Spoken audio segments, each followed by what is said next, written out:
It is nice to see a full house in here. Welcome. Thank you for coming out in the cold, but as you're all aware, this is a special evening for all of us. I'll go ahead and call our meeting to order and ask for a roll call, please. Councilmember Dornbecker? Here. Councilmember Durham? Here. Vice Mayor Mueller? Here. Mayor Dunbar? Here. Please join us in the Pledge of Allegiance. I pledge allegiance to the flag of the United States of America and to the republic for which it stands, one nation, under God, indivisible, with liberty and justice for all.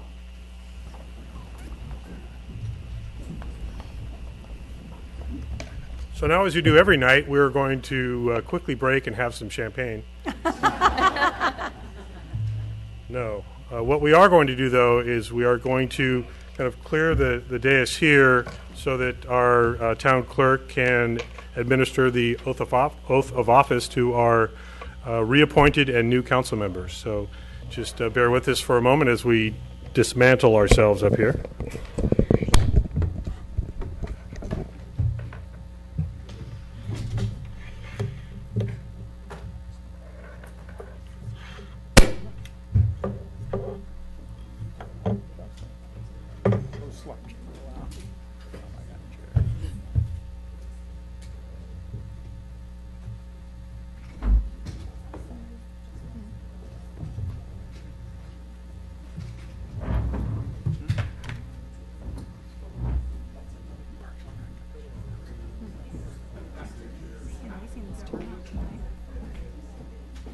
Just so everybody is aware, after each of the oaths is given, we're going to take about a 15-minute break to welcome our new council members and share some sugar and sparkling over there. So just so you know, after we do the oaths, we'll take a short break and then we'll get back to our regular meeting.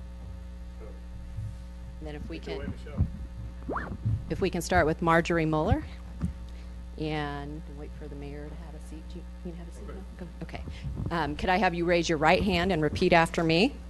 I, Marjorie A. Mueller, do solemnly swear I, Marjorie A. Mueller, do solemnly swear that I will support and defend that I will support and defend the Constitution of the United States the Constitution of the United States and the Constitution of the State of California and the Constitution of the State of California against all enemies, against all enemies, foreign and domestic, foreign and domestic, that I will bear true faith and allegiance that I will bear true faith and allegiance to the Constitution of the United States to the Constitution of the United States and the Constitution of the State of California, and the Constitution of the State of California, that I take this obligation freely that I take this obligation freely without any mental reservation without any mental reservation or purpose of evasion, or purpose of evasion, and that I will well and faithfully and that I will well and faithfully discharge the duties upon which I am about to enter. discharge the duties upon which I am about to enter. Thank you. Congratulations.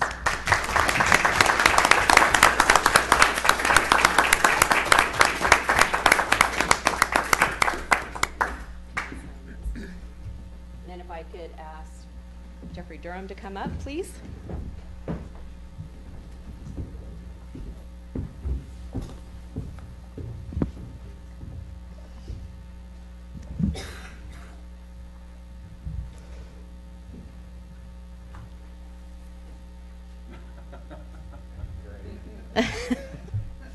There you go. Okay, thank you. If I could have you raise your right hand and repeat after me. I, Jeffrey Durham, do solemnly swear I, Jeffrey Durham, do solemnly swear that I will support and defend that I will support and defend the Constitution of the United States the Constitution of the United States and the Constitution of the State of California and the Constitution of the State of California against all enemies, against all enemies, foreign and domestic, foreign and domestic, that I will bear true faith and allegiance that I will bear true faith and allegiance to the Constitution of the United States to the Constitution of the United States and the Constitution of the State of California and the Constitution of the State of California that I take this obligation freely that I take this obligation freely without any mental reservation without any mental reservation or purpose of evasion, or purpose of evasion, and that I will well and faithfully and that I will well and faithfully discharge the duties upon which I am about to enter. discharge the duties upon which I am about to enter. Okay, great. Thank you Thank very you. much.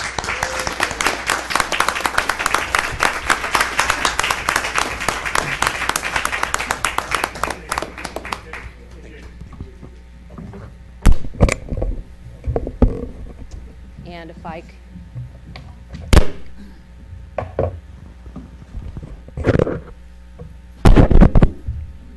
and if I could next ask, Testing, oops, testing. testing, James, testing, testing. Okay. Carrie Dorman to come up.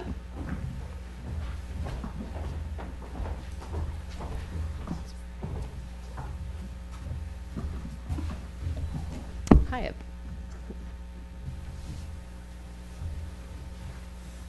Okay. You're not changing it up for me, are you? Because I've memorized. No, no, no. If I could have you raise your right hand and repeat after me. I, Carrie Dorman, do I- solemnly swear I was ready. I, Carrie Dorman, do solemnly swear that I will support and defend that I will support and defend the Constitution of the United States the Constitution of the United States and the Constitution of the State of California and the Constitution of the State of California against all enemies, foreign and domestic, against all enemies, foreign and domestic, that I will bear true faith and allegiance that I will bear true faith and allegiance to the Constitution of the United States to the Constitution of the United States and the Constitution of the State of California, and the Constitution of the State of California, that I take this obligation freely that I take this obligation freely without any mental reservation without any mental reservation or purpose of evasion, or purpose of evasion, and that I will well and faithfully and that I will well and faithfully discharge the duties upon which I am about to enter. discharge the duties upon which I am about to enter. Yes, thank you very much.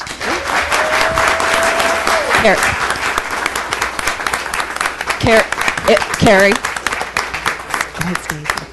if I could ask all three members to stay up there, please, for a photo.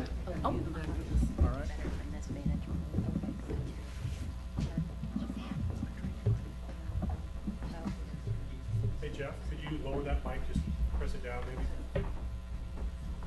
Or take it out.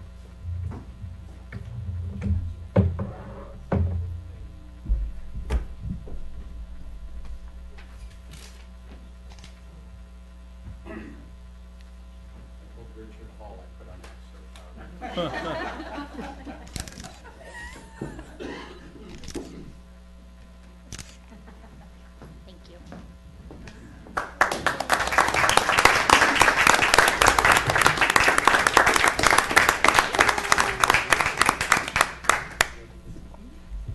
Okay, so let's have a little party.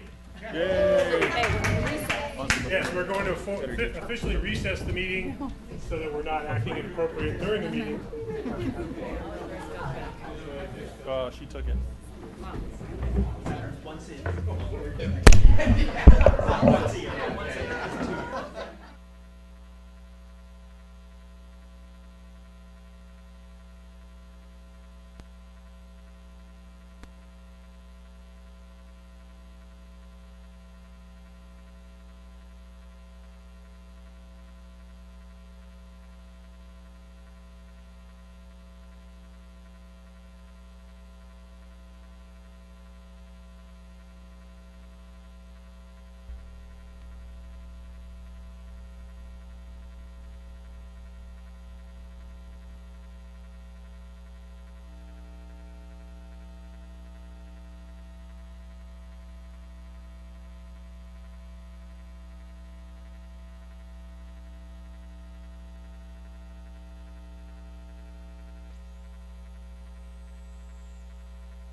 And we are back with a full council. I'd like to congratulate council members Durham, Moeller, and Dorman for joining us.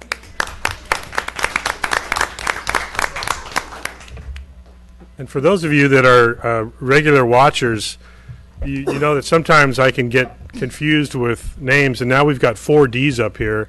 So that alone I know is going to be, between Dorman and Durham and Dornbecker and Dunbar, this is going to be interesting. At least I've got a Moeller in there, so I have no excuse there. But we will go ahead and reconvene to our regular council meeting, and our next item is appointment of vice mayor. And I think we're going to start off with an explanation by the town manager. Mayor Council, per the town council protocols, the council will select a vice mayor that will serve the 2-year council term. So with that is your staff report, but that's a council prerogative to determine who the vice mayor is.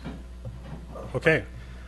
And normally we don't open this to public comment, but I do want to invite, if there's somebody that is very interested in making any kind of comment about our appointment, please do so now, very briefly. If not, we'll just go ahead and proceed. Yes? So I think everybody knows who I am. I'm Rose Solis. Margie's been sitting on the council as long as you have, I think, or pretty close. She's probably our oldest council person up there. I don't mean in age, Margie. Come on, play nice now. But she has been there, and she's been overlooked twice. I'm just curious, and that's the way a lot of people, they sent me. I don't know why I got elected, but it'd be nice to keep her up there as vice mayor. And that's all I got to say. Thank you. Anyone else?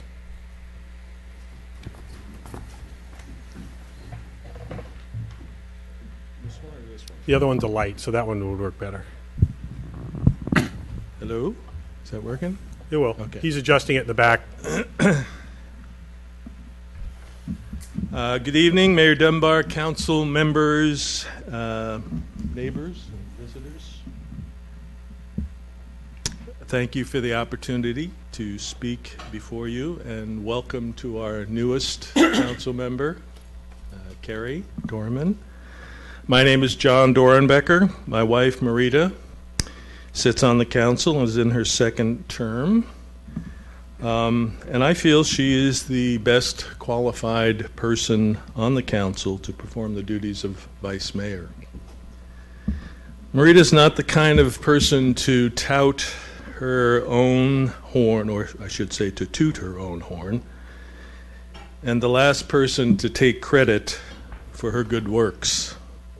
You're more likely to find her being interested in what you're doing and what's going on in your life. So allow me to share with you a little about her qualities and experience that make her perfect for the position of vice mayor. I've known and loved this fine woman for more than 4 decades. Next year we'll celebrate our 40th anniversary. I know her better than anyone, as you might expect, and I can tell you that you will not find a more committed or more capable person to be your vice mayor. She represents the very best qualities we could want in a council member and a vice mayor: commitment, compassion, professionalism, honesty, and integrity. Marita and I have been full-time residents of Yountville for 17 years. It's hard to believe the time goes by so fast when you live in paradise. Marita served on the Zoning and Design Review Board for 2 years, starting in 2008, and was then elected to her first term on the council in 2010. She served 4 years and then was reelected again in 2014 for 4 more years. Her current term expires in 2018. While on the town council, Marita has demonstrated her leadership and community spirit while serving on the ad hoc committee to work out an agreement between the neighbors and the Yountville Community Church. I'm sure we all remember that. As co-chair of the Yountville's Greenhouse Gas Emissions Inventory Committee, that's a mouthful. As co-chair of Yountville's Climate Action Plan for 14 months, Go Green Team. And while serving on the ad hoc committee to the earthquake retrofit of our historic town hall. At the county level, while serving on the ad hoc library committee to get the county library to extend library hours and establish a volunteer program. At the county level, as Yountville representative to the Watershed Information and Conservation Council, and at the state level, while representing Yountville to the League of California Cities for the past 5 years, and now as chair of the Community Services Policy Committee. And through her outreach with our veterans up the hill, and especially with the Women's Veteran Group. Marita has the integrity, experience, and reputation at the local, county, and state level to represent this town and its citizens, and to fill in as need be when our mayor is unable to do so. She has earned and deserves your support. Thank you. Thank you. Anyone else? Brief comment?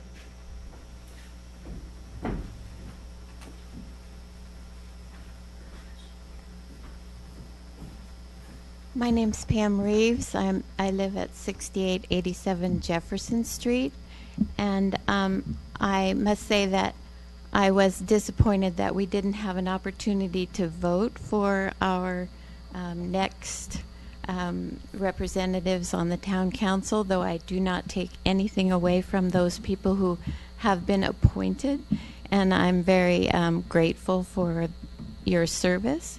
But I feel that it's really important for Yountville to be represented on the level of vice mayor by someone who's been elected by the community. And someone who's going to go out and represent Yountville should be an elected representative. So I really would urge you to appoint Marita Dornbecker as the vice mayor. I feel it's a really important aspect to be an elected official. Thank you. Any other comments? So seeing no others, thank you for your comments. Just as an explanation, oh, there is one more, okay. Hi, my name is Sherry Breitigam. I've lived in Yountville 23 years. I had the pleasure of working on the Go Green team with Marita Dornbecker. I was amazed and impressed with her intelligence, her preparedness, and her compassion and dedication to our community. So I'm in support of Marita. Thank you. Thank you.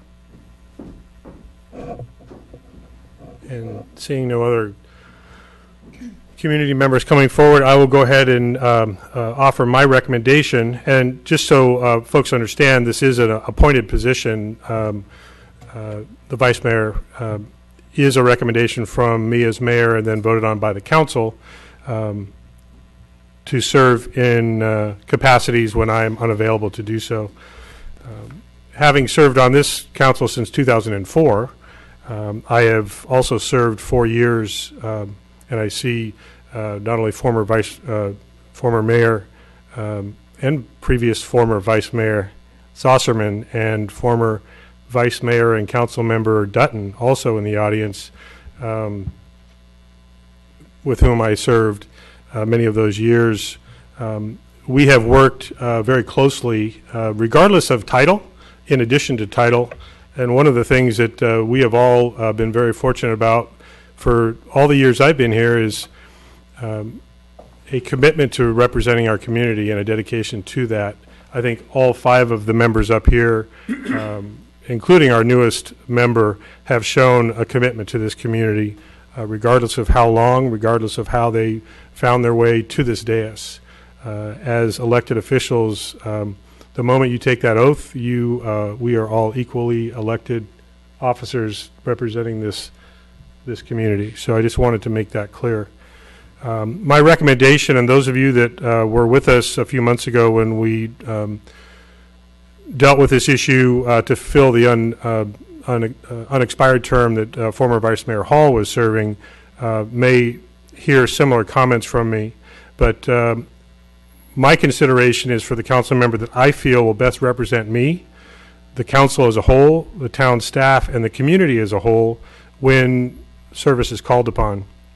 And I think given her years of service on this council, as well as the prior service that's just recently been recognized on the Zoning and Design Review Board, I'm going to again recommend Councilmember Dornbecker to be Vice Mayor.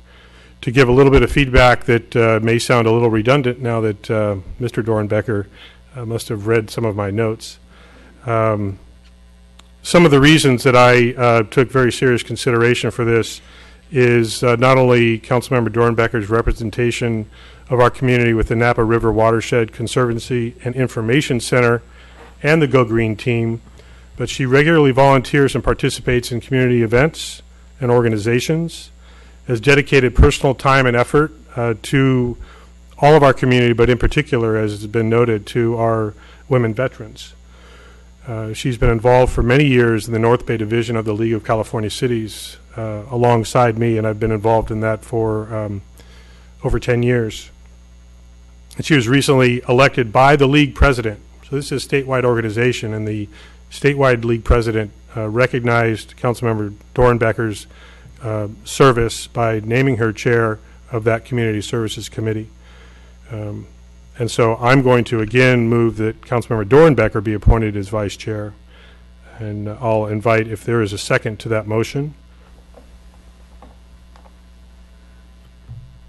For purposes of opening discussion, I will second the motion. Okay, thank you. So now we can have discussion prior to any vote. So I'll invite discussion. Councilmember Dorman? So I prepared a big long list about this because I have been following the council for a number of years now. And I was here at the last election or appointment of the vice mayor. And I had a suspicion that tonight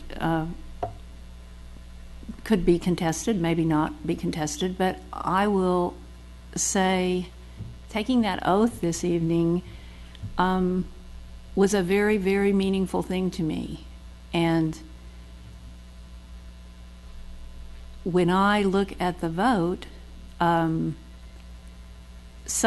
assuming that it's a contested matter, and maybe it won't be, but if it is a contested matter, personal feelings may be hurt. A vote could be, by any of us up here, a vote could be, I choose A over B. That's certainly something to consider, but I was at the Air Force Band concert last night, and the conductor was a 20-year captain, and he said, when we all get in it together, we put our personal feelings aside, and we get down to and take care of America's business, which maybe is an overstatement, but really isn't. The theme of it is not an overstatement. We are all up here to take care of the town's business. From my seat and my first night, my first item, I'm called on first.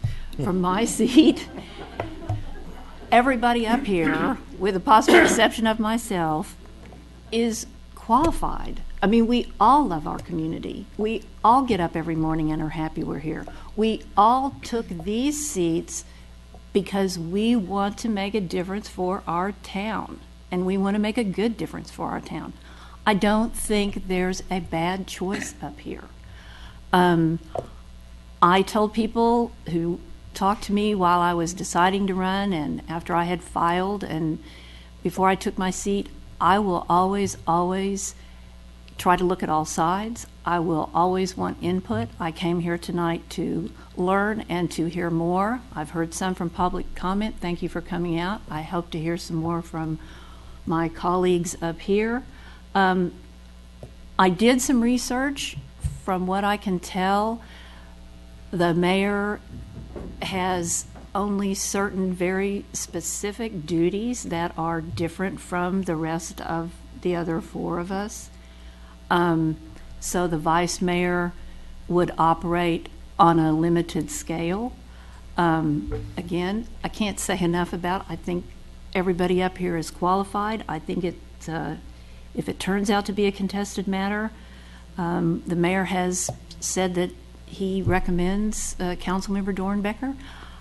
I haven't been able to do a full historical survey to see how much deference that should be given. Perhaps that'll be up to each individual council member up here. I will only say that I think if it becomes contested and it's not a unanimous vote, I hope that I know that we all will continue to work together, because Yountville is our town, and that is our first priority. I would like to see the discussion center around, if there is a contest, I'd like to see it center around a creative consensus, another favorite term of mine. But just know that from my seat, I have absolute faith and confidence that whatever decision is made, our town is going to be the better for it, because we're all going to work to do that. I knew you could handle going first. Councilmember Durham. Just to piggyback on Councilmember Dorman, we did manage to move forward after the last vote, and we managed to put aside personal issues and still come up here and still interact and still do business decisions.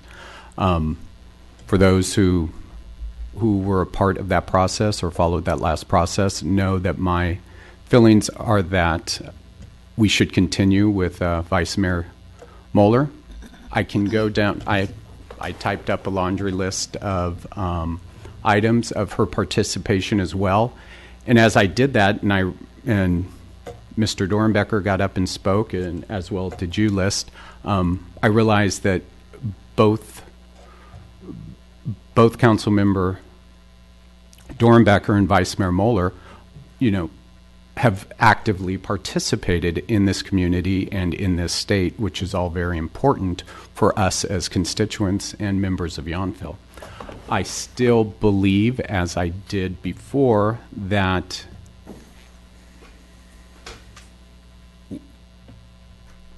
given the participation, given the things that Vice Mayor Moeller has done with the community, with the county, that it still behooves us to move forward with Vice Mayor Moeller. So those are my thoughts.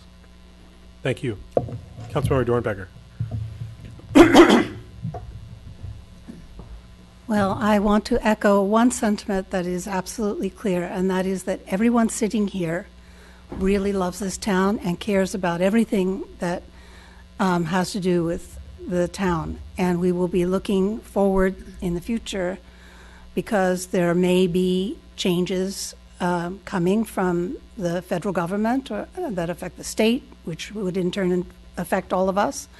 But we will all be on your side and protecting the resources and interests of the members and friends and neighbors and residents and businesses of this town.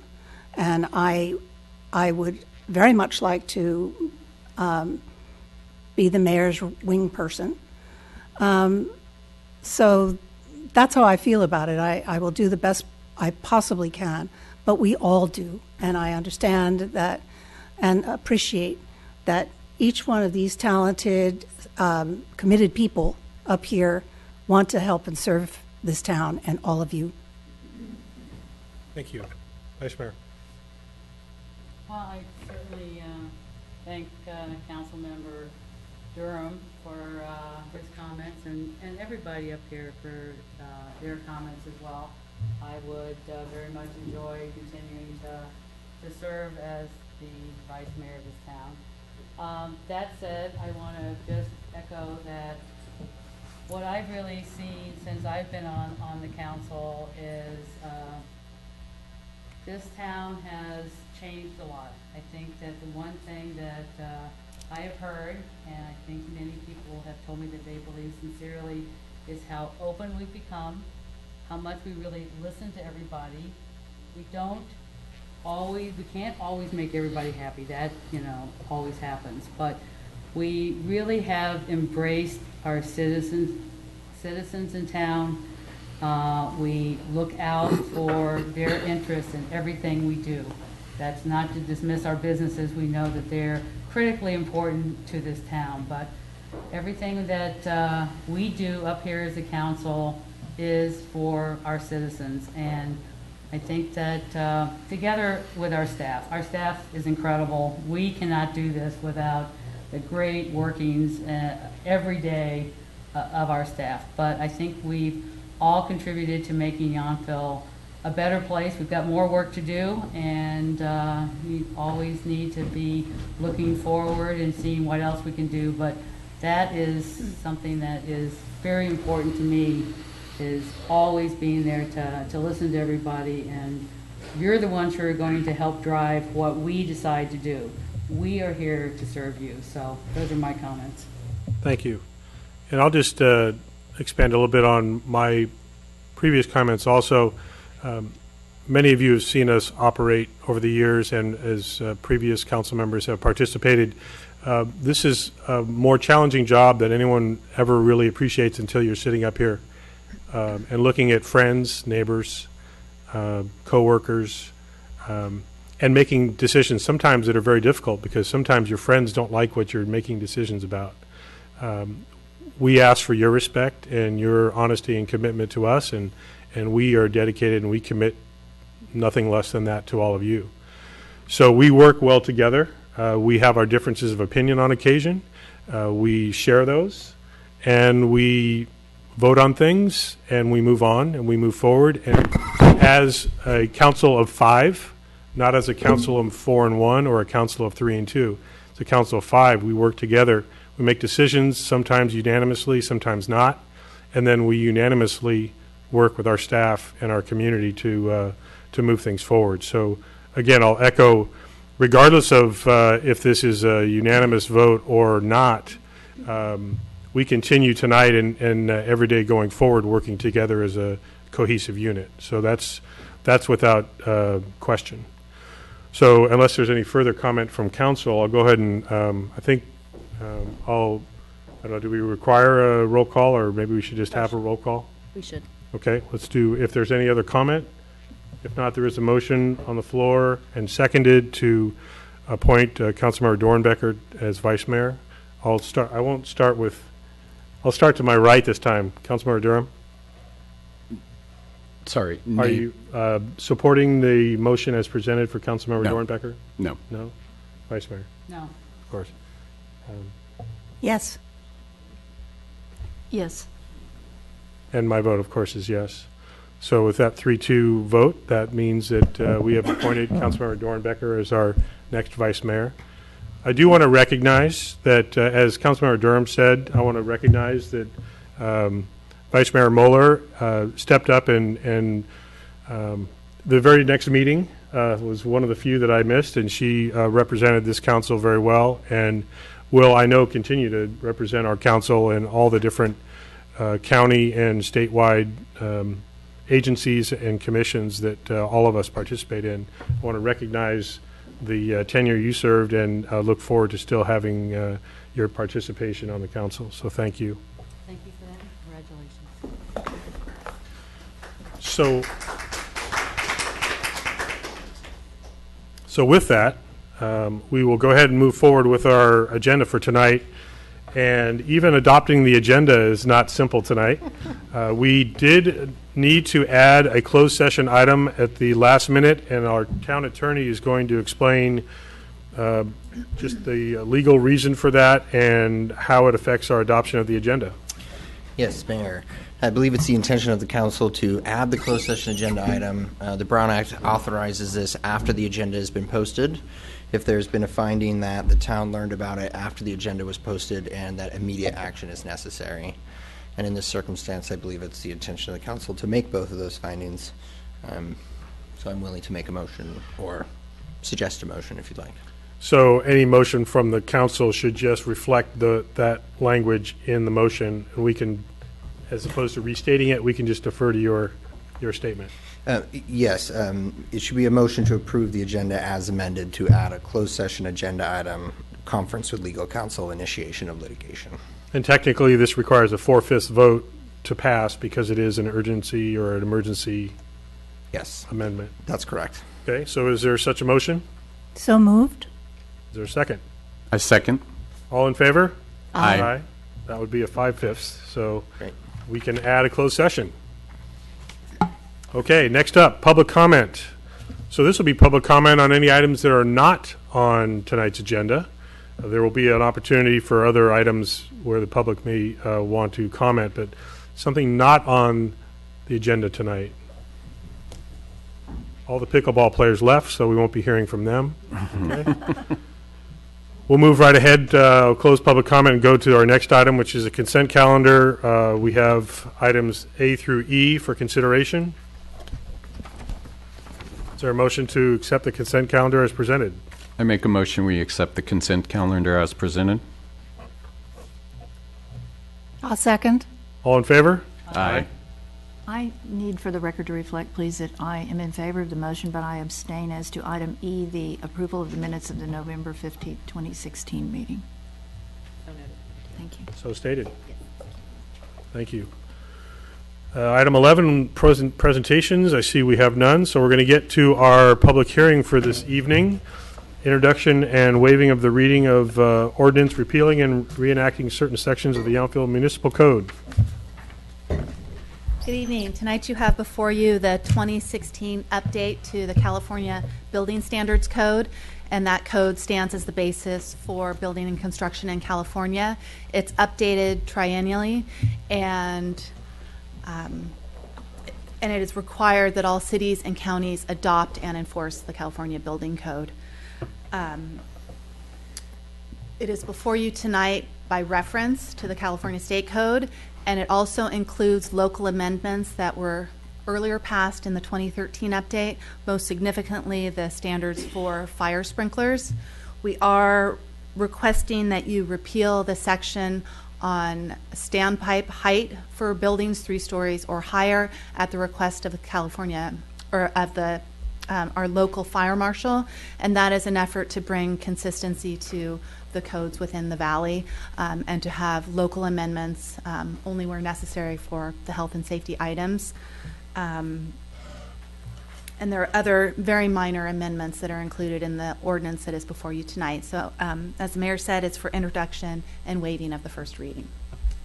Thank you. So before I open the public hearing, are there any questions of the staff report from the council? Seeing none, I'll go ahead and formally open the public hearing. I guess we don't have an applicant. I guess it's us. Anyone like to comment on this item? Shocking. Okay, I will go ahead and close the public hearing and return this for council consideration. Any discussion, or is there a motion to introduce and waive the reading of this ordinance? I'll make a motion that we introduce and waive reading of ordinance number 16-455, repealing and reenacting certain sections of Yountville Municipal Code Title 15 in order to adopt by reference the 2016 California Building Standards Code Title 24 as approved by the state's Building Standards Commission. Is there a second? I'll second. All in favor? Aye. Aye. I believe that is unanimous. Yes. Not sure that was a wave, but That was a wave. we need- Yes, we that need was to an be- aye. We need to be audible around Okay, here. call an audible, aye. Okay, that passes unanimously, with emphasis. We'll move on now. Oh, yes, we'll move on now to our first administrative item, which is application for tree removal. Great, thank you, members of the council.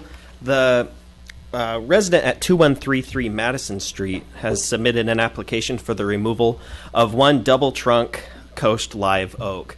The tree is kind of splitting like this, and the 2 trunks, one is 14 inches and the other is 20.8 inches. Because of the size of those tree trunks, it is considered a protected oak tree. Therefore, is before the town council today.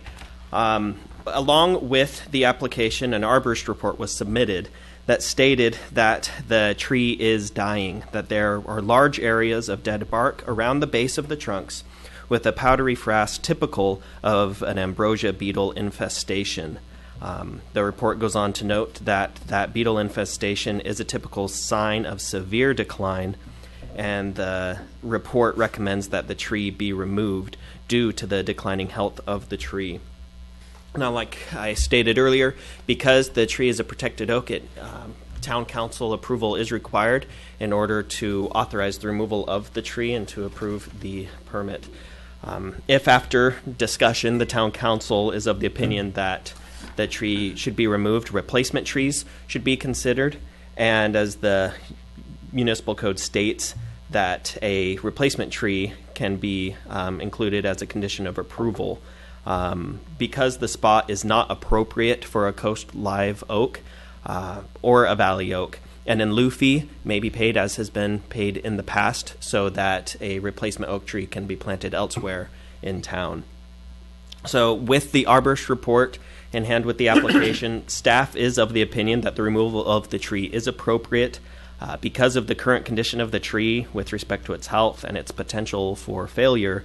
Staff does recommend approval of the tree removal application. The tree is not visible from the right-of-way, and it is closely located to other mature trees, and its removal would not have a great effect on shade, privacy, or the overall beauty of the area. A replacement tree may be planted elsewhere in the town that can contribute to the town's urban forest in another location. So with that, the town council can now discuss the item. Staff is available, and the applicant is also here. Thank you.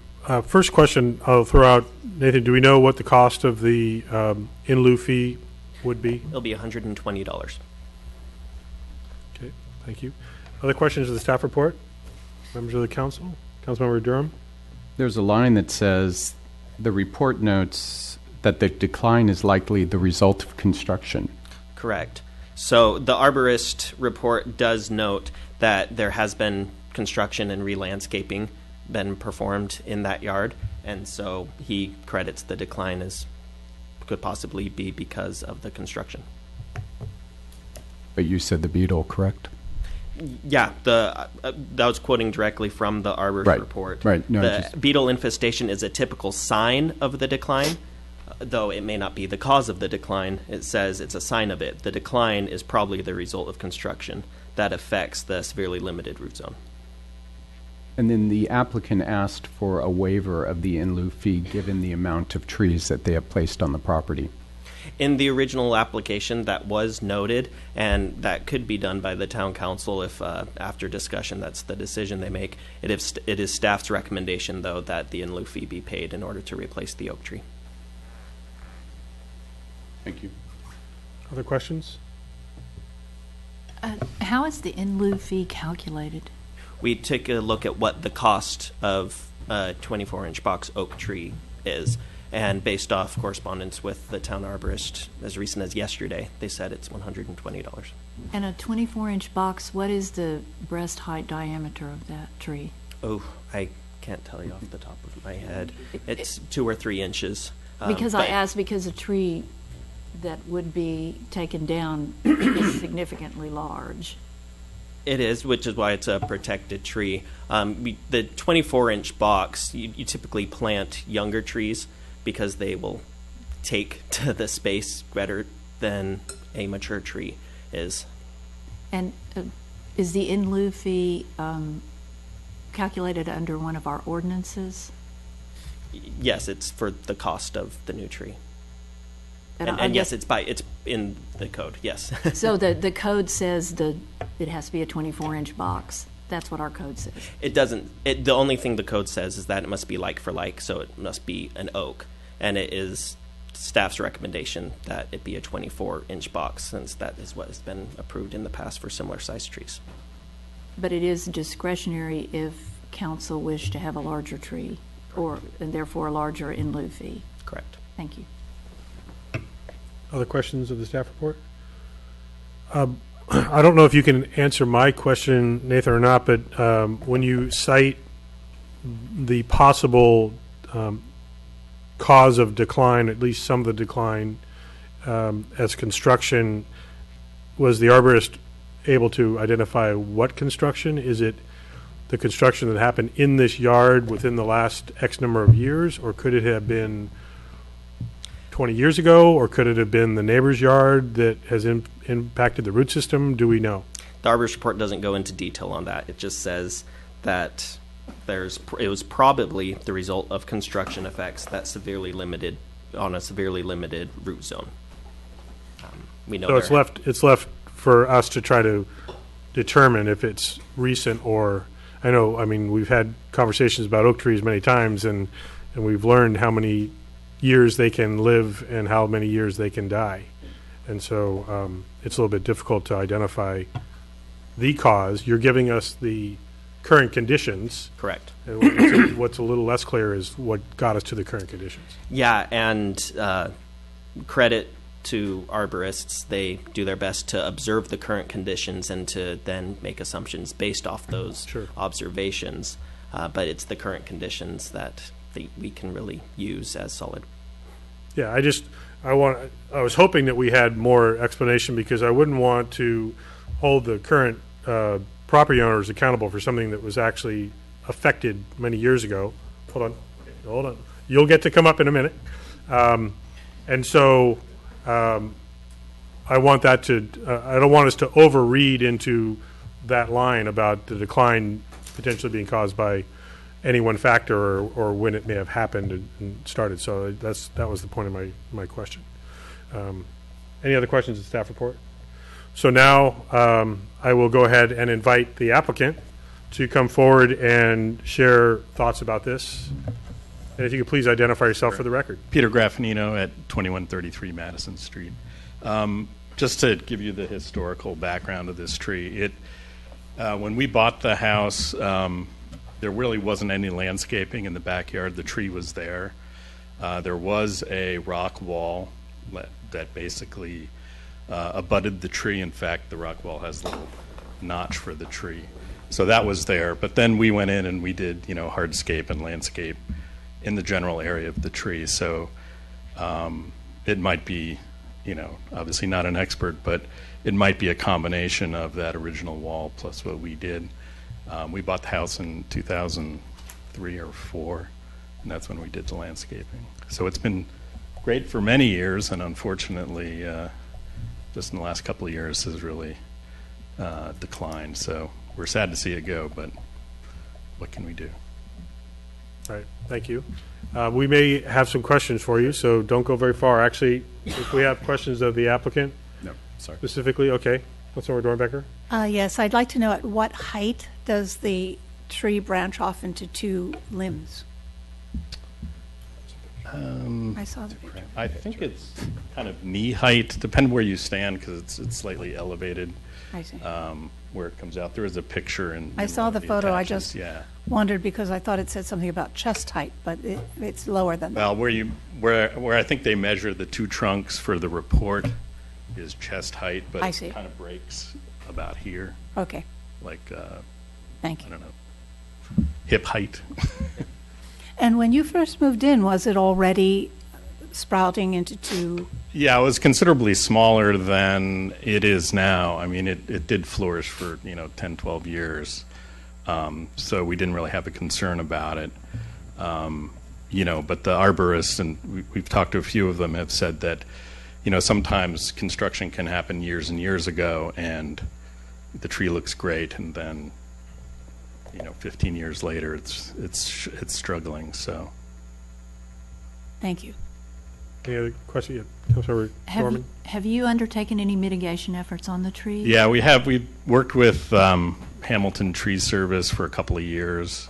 We did some deep root irrigation and tried to do what we could to get it back to health, but unfortunately none of that has worked. And I noticed that your application mentioned 3 arborist reports and 1 is attached. Were they all about the same? We didn't. So you only attached one, or the other ones were sort of informal conversations. The way arborists work is if you want an actual report, have to spend a little more money. So we just did the one report with the arborist we knew the town trusted and used. So, but these were other conversations. I mean, I could get additional stuff in writing if it's necessary. But And do you have a pool in your backyard? yeah, there's a pool and spa that's kind of lined up with the tree in front of the tree. And was that there when you purchased the No, home? we built that. Were you the original purchasers of the home? We're the first people to live there. The house was built by someone else who, I think the intention of him was to live there, but they ended up selling before the house was complete. It was about 85% complete when we moved in. And he finished the rest of it, and so we were the first occupants, but it was an owner-builder. I think his name was Zach Smith before we moved in.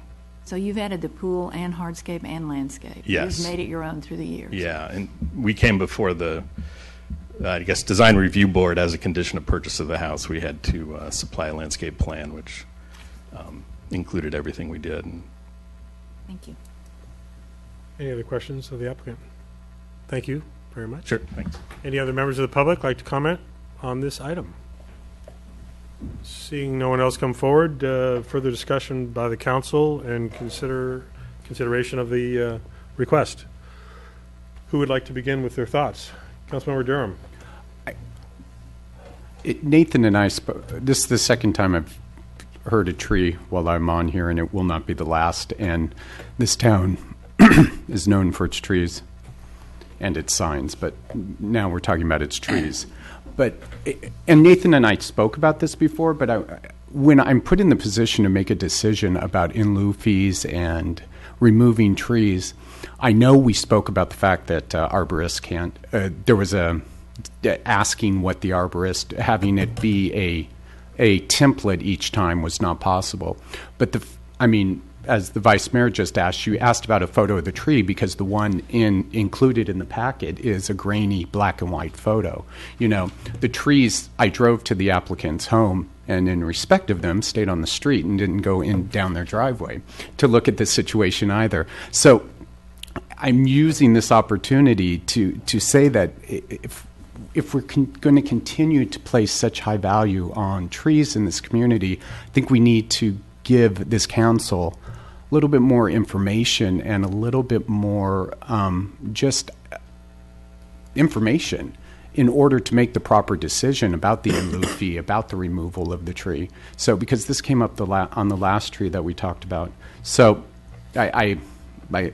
in terms of this case, I think it's fair to have it removed. I think it's fair for that in lieu fee to be charged. And they can move forward. I just want to make sure that we can move forward as a council in the future, making the proper decisions. Thank you. Thank you. Would you like to make comments? I completely agree with Councilmember Durham on this. I have to take just one sentence here that says it's very likely the beetle infestation is a typical sign of severe decline. I have so limited information that this tree is really dying or is dead. In this case, I'm willing as well to say, okay, but I think we definitely need the in lieu fee.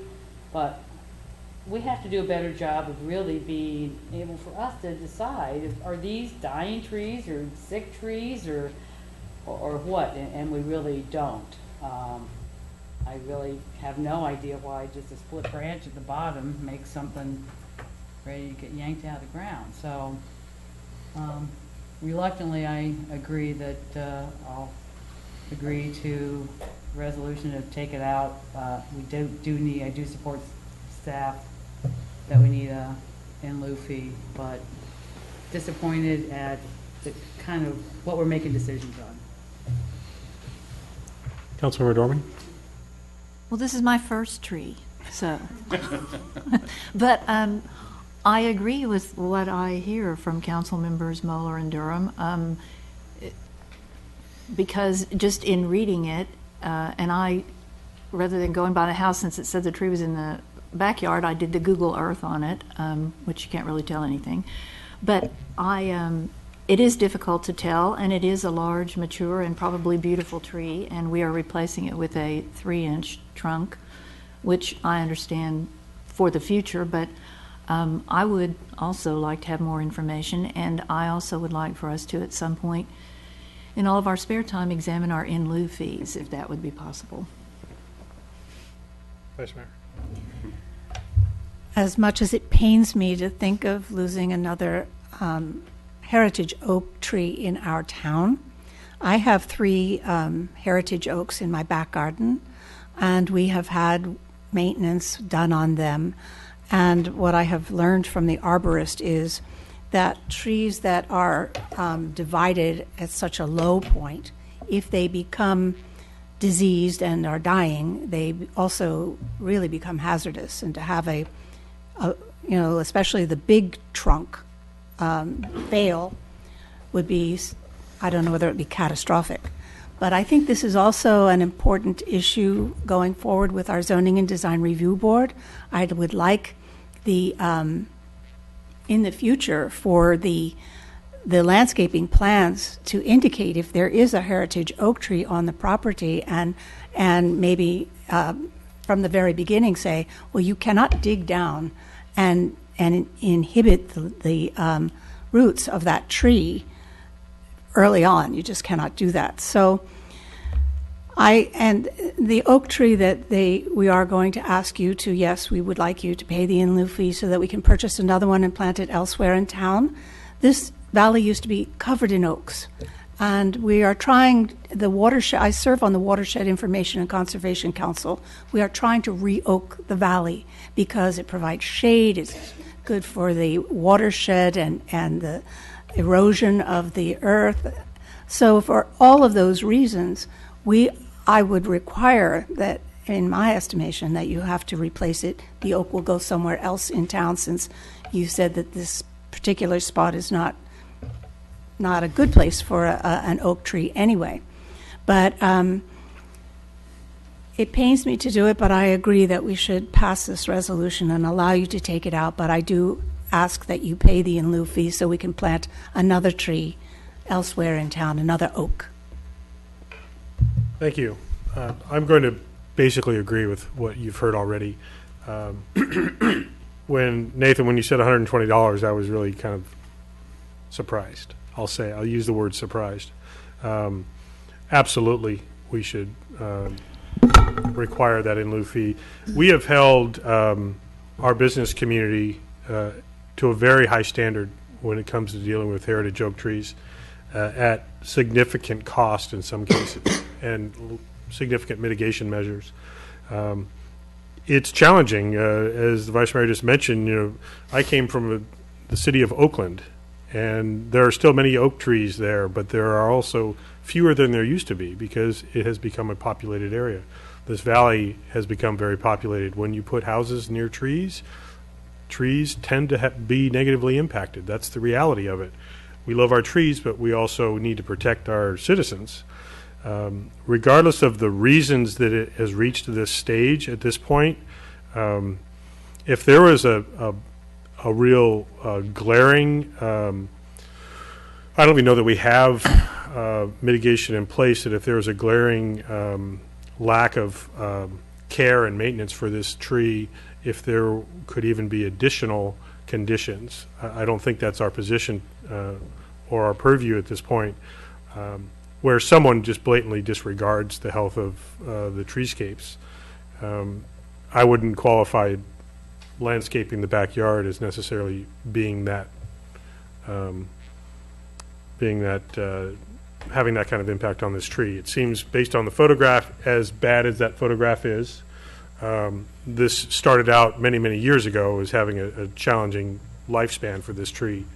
So without going on further, absolutely we are going to enforce the in lieu fee, which I think is much more than reasonable. It's extremely reasonable. Actually, Mayor, listening to you all, I need to clarify one thing, because I believe Nathan indicated that was the purchase cost. The actual fee is a combination of the purchase and the planting. Did that include the planting cost?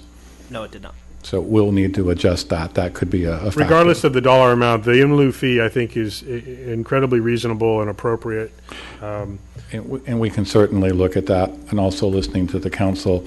One thing we may be able to do as part of the retreat and some of the planning is look at whether you want to have the town, much like we do certain other applications, maybe the applicant, maybe if it's the purview of the council, maybe we need to control when somebody wants to remove, we hire the arborist to get the report. So I'm just saying, the staff will chew on some ideas to bring back, listening to your concerns that can address this, because we hear some of the themes that you're talking about. Yeah, and I want us to be careful about invoking all of our opinions on this application that may not be appropriate. So I think we'll address the application on its face here, but I do think that there are certain conditions and explanations that should be the baseline that we are receiving. Quality imagery, so we can evaluate. We're not, experts in diseased trees, and it gets a whole lot harder for us to support the findings when we're looking at a grainy black and white image. Other conditions as to how long does it take a tree to have these kind of conditions. Is it a year? Is it 5 years? Is it 50 years? So I think we can work with staff on some of our concerns about how what information we're being given to evaluate. I think I've heard a consensus on action tonight, so we should stick with this particular application. So if there is a motion from the council to be ready to, what I'm hearing is a motion to allow the tree removal and to invoke the cost as recommended by staff, the in lieu fee. Is that a motion that somebody wants to make? I'll make a motion to adopt Resolution 16-3385, authorizing the removal of one dying 14 by 20.8 DBH double trunk coast live oak at 2133 Madison Street. Thank you. Is there a second? I'll second. All in favor? Aye. Aye. Aye. Thank you. So I think staff has been given some direction on how we should be looking forward at some of these types of applications, because I agree that it won't be Councilmember Durham nor Councilmember Dorman's last tree application. Mm-hmm. Mm-hmm. Okay, thank you. Next up, item 13B, urgency ordinance amending the Yountville Municipal Code to conform with new state statutory mandated second residential unit ordinance requirements. Yes, Mayor and council members, before you tonight is an urgency ordinance needed to comply with a state law that takes effect on January 1st of 2017. The state has significantly amended the state law that applies to second residential units, which are now referred to in state law as accessory dwelling units. Prior to the amended state law, which was passed and signed by the governor, excuse me, in late September, the town had much broader authority over approval and certain design and things such as unit size, setbacks, and parking for these second residential units. Due to the housing crisis throughout the state, the legislature and the governor has decided to remove some local control over how the town approves these and the types of restrictions and requirements that can be placed on them. Significantly, the new law says that any conflicting provision in the municipal code is, quote, null and void as of January 1st. So in order to avoid this, we have identified provisions in the municipal code that conflict with the new state law and have proposed some amendments in order to comply with those requirements. The three specific amendments needed to comply have to do with unit size, parking, and garage conversions. Under the new state law, the maximum floor area for a second residential unit may not exceed 50% of the existing dwelling unit or 1,200 square feet, whichever is less. The current code states that it may not exceed the existing floor area overall or 600 square feet, whichever is less. So that has been amended to comply with that. The current code requires additional parking for second residential units. However, the new state law says that no additional parking can be required significantly if the second residential unit is located within 1/2 mile of a regularly scheduled public transit stop. And as you know, here in the town, there is a regularly scheduled transit spot conveniently located right in the middle of town. And then for garages, there can be no setbacks for existing garage conversions, and no more than 5 feet from the side and rear lot lines for an above garage conversion. So we've identified these amendments to comply with the state law, and Sandra and I are happy to answer any questions about the state law and the proposed amendments. So is this an example of the state mandating big city rules on small communities where it's totally inappropriate? That is exactly correct. Okay. Yes. Good. And I would note that the League of California Cities was opposed to this bill all the way through. Questions from council? Vice Mayor? Yes, thank you, Gary. I also read in here that tandem parking would be allowed as long as it is a private property, and one of the dwellings is the owner of the property. Is that correct? That is correct. And under the municipal code as written right now, it's only allowed with a conditional use permit. And under this state law, it has to be ministerially approved, a permit for tandem parking and also for an accessory dwelling unit. And so one of the amendments in here is to remove the conditional use permit requirement for tandem parking that can be on the property. But only for personally owned residences. I believe that's correct. That's what I read. Yes. And that's by right? That's correct. Mm-hmm. And so, generally speaking, this is a completely ministerial process now. So as long as the applicant meets the requirements here in the code, the planning officer must approve the second residential unit. And would, if this, if we approve this and people do convert their garages, for example, would any of those be able to be applied, going forward to the number of residences we are supposed to have? Are there any conversations going on about those being affordable units or anything like that? I don't. Yeah. Well, your calculations towards arena numbers, Yes. for example, Yes. housing units. Yeah. The short answer is they count towards units. They will count towards housing. Depending on the deed restriction would determine whether they're affordable or not. But yes, and again, this doesn't mean that there would not be an application. It just means that it would not be discretionary if it meets all of the requirements that the state has outlined, and then the town would have to approve it. So what we're attempting to do tonight is to protect as many of our nuances that we believe are appropriate for the community while complying with state law. Thank you. So just to follow up on that question about the regional housing needs assessment numbers or allocations, we would then have potentially 2 units where there is one, so that would be basically an infill unit situation with a converted garage. Yeah, I mean, we see these, we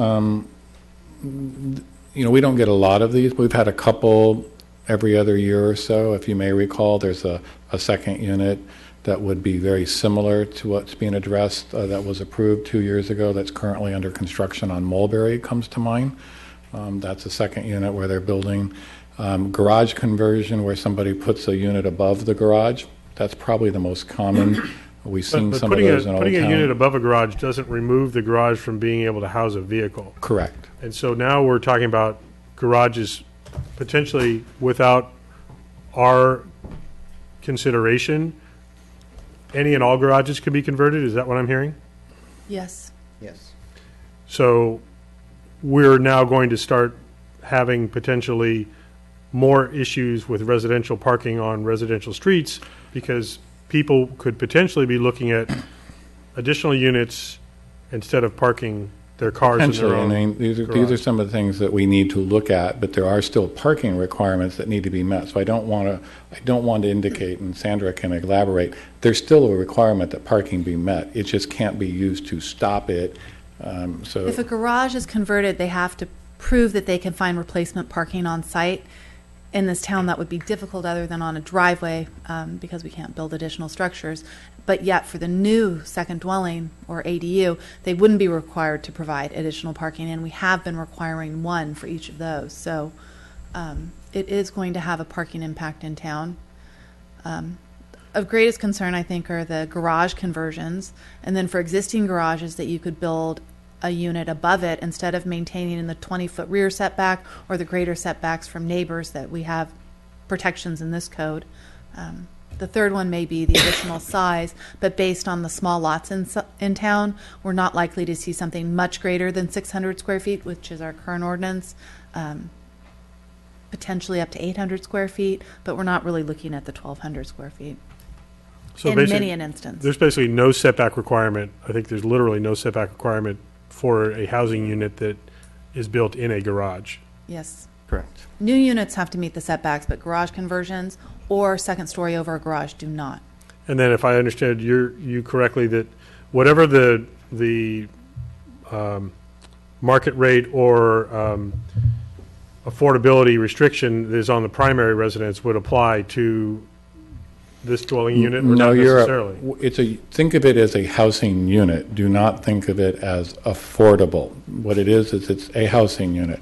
And just to clarify, when we get into affordable, that's completely different, and that's so You if talked somebody, about it being related to the deed restriction on the property, so that's what I'm saying. So I'm just saying, but they have to, in order to be affordable, there usually is a deed restriction. Yeah. So It's somebody by could default choose to do it, but a in most market cases. unit unless it's a unit that is otherwise required as a development and as an inclusionary unit, or otherwise held by a nonprofit developer and held as that type of unit. By default, it's considered market rate. And I would just note that every year we're counting second dwellings in our report to ABAG. We get 1 to 3 at least every year. And we do want to clarify, just so everybody can understand, when we talk about the garage conversion, it's the existing garage. So if they choose to build a new one, they have to comply with setback. It's just that the existing garage is converted, it gets to stay where it is. So if they modify their design location, then we have setback requirements. So I just wanted to kind of clarify, it would, that no setback change. In other words, if somebody has a grandfathered garage in, then they are able to convert it in the current location it is. Okay, yes. Councilmember Mueller. So there are requirements in here for floor area ratio and lot size. How does this apply to master developments that we have in town? Master plan developments. That's a hard question to answer. I can give an example. Master development plan projects generally have lot sizes of varying size, oftentimes of which they're below 6,000 square feet. So those parcels are not eligible for a second dwelling. Even in a master development plan, if it's over 6,000, they could have a second dwelling, but it's capped at the floor area ratio. I'm sorry, I'm mumbling this up, but For the whole master plan development, Yes, and not there- for the lot or the house. no, each lot within those master development plans is developed to the permitted density. Some will be 40%, others might be 25%. It's really lot specific. So that sounds like a yes. I'm a little That it's- confused. Okay. Because with master plan development, my understanding is that even though some of the lots are, let's say, pretty similar in size, some of the houses cannot be expanded, and they're smaller than other houses because you add up all the floor area ratio of all the houses in the master plan development and divide that so that you get a floor area ratio for the whole plan development. So if somebody has a house that is small on a bigger lot, could they still do this in a master plan development? Because we've got several of those in town. So Potentially, yes, but I will note that as part of master plan developments, that they generally develop to the maximum intensity at the onset, and that there really is no available space to add an accessory dwelling unit. and so they cannot convert their garages. Well, see, we really struggle with some of these issues, and we haven't had guidance yet from the state as to what that means. But I think because they would exceed the floor area ratio, that the garage conversion would not be appropriate. Yeah, that's correct. The floor area ratio overall still needs to be maintained, but it's a percentage of that that can be the second residential unit coming in. I think we're also getting into details that, I mean, this is a state mandate that's taken outside of our authority, unfortunately. And we're immediately addressing concerns that we don't have the authority to stop. It's kind of what it's boiling down to. I do think in many cases, one, it's something we need to be aware of. It's probably more likely in Old Town, where you have standalone garages or property, because I do want to point out, as both Sandra and the attorney point out, floor area ratio is still something we have to evaluate. So a lot of our lots are not really going to support the second unit. And if you do a garage conversion, as Sandra pointed out, you still have to have the parking. So in many ways, there may be a few areas that are able to support that. But for the most part, our built environment, in this case, is probably going to benefit us. But as the mayor alluded to, what we've attempted to do and will continue to do at a staff level is work through to try to provide as much protection for community character as we can within what the rules basically, as you've alluded to, that the state is now exerting its direction and control and taking away local control. So we're going to try to retain as much for you as we can, and that's also why we're using an urgency ordinance provision so that we have something in place, and then the council, we will be taking this with ideas to the ZDRB, and then it'll be coming back to you for a regular ordinance adoption in January. So we have a little bit of time to do a little more research, but in short, we're not really thrilled with this situation either. But again, our job is to bring you back our recommendations and to keep us compliant with state law. Right. Are there any additional questions? Councilmember Dorman? Yes, thank you. Oops. So for the town attorney, in the actual language of the ordinance, item C, where it basically says the legislature recently amended the government code, adding additional requirements with which the town must comply, and then it goes on to including, and then it gives a list of those things. So my question is, rather than putting on the record our interpretation of a new law for which no guidances have been issued, would it or might it be preferable to simply say, there's a new government code, we intend to comply with it, and this is our ordinance to comply with it, rather than going into the list of details? And that's just kind of a stylistic question, but I just didn't want us to put more than we had to in saying this is how restrictive we believe it is or not. And then I had kind of in tandem with that, because this has been in the newspaper some, we referenced Senate Bill 1069, and then there are also Assembly Bills 2299 and 2406. Yes. And I don't know if this covers those or not, or if we're going to come back for those. And 2406 especially piqued my interest because it gives an option. It gives cities an option of allowing homeowners to create a junior accessory dwelling unit within an existing bedroom that has an efficiency kitchen. So I don't know if this is the time or place to address that. I just bring it up as a question. Yes, so you are correct. There were a total of 3 bills that were passed by the legislature at the same time, and they were joined together at the end of the session. And so much of them were actually included in what we are referencing here to be 1069. There are some additional requirements, and I think that that's the process going through the ZDRB and bringing it back to you again, that these are the main provisions that conflict right off the bat. And there will likely be some changes, I believe, as it goes. My understanding from Sandra is that there will be a few changes and perhaps a few other additions as it comes through the process. To answer your question on recitals, recitals are optional and can be framed in a way. It is stylistic, as you said. By listing, though, it does kind of cue the intent of the council as to why this is necessary as an urgency ordinance and what the changes in law are and why specific sections are being amended later. And then I had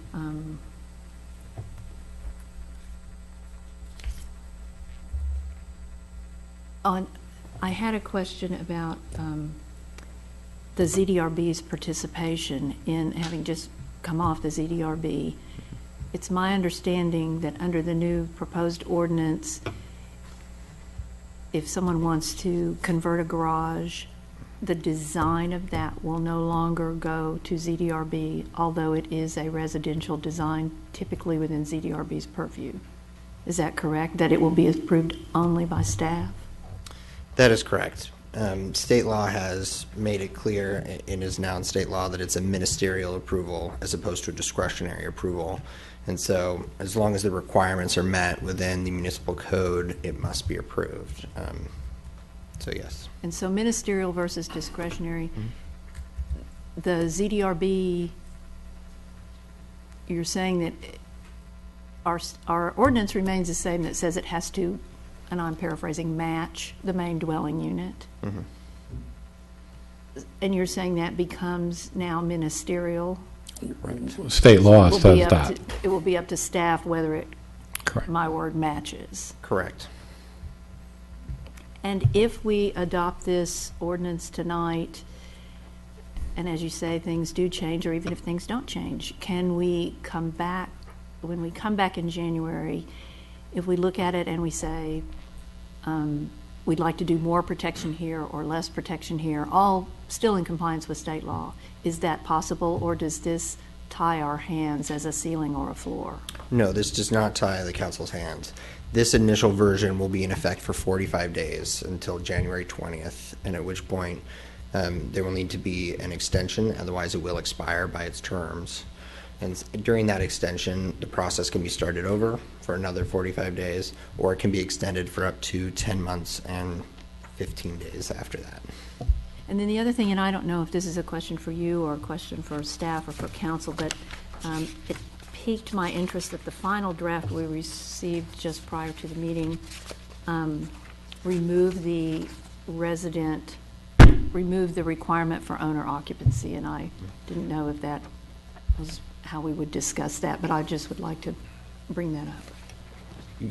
Yeah, so that is certainly an option. State law does allow that to be a specific requirement in the code, that for a second residential unit, that it be owner occupied, and to have this requirement to sign a notice of occupancy restriction and have that recorded against the property. That is an option. Some local jurisdictions do this, some don't.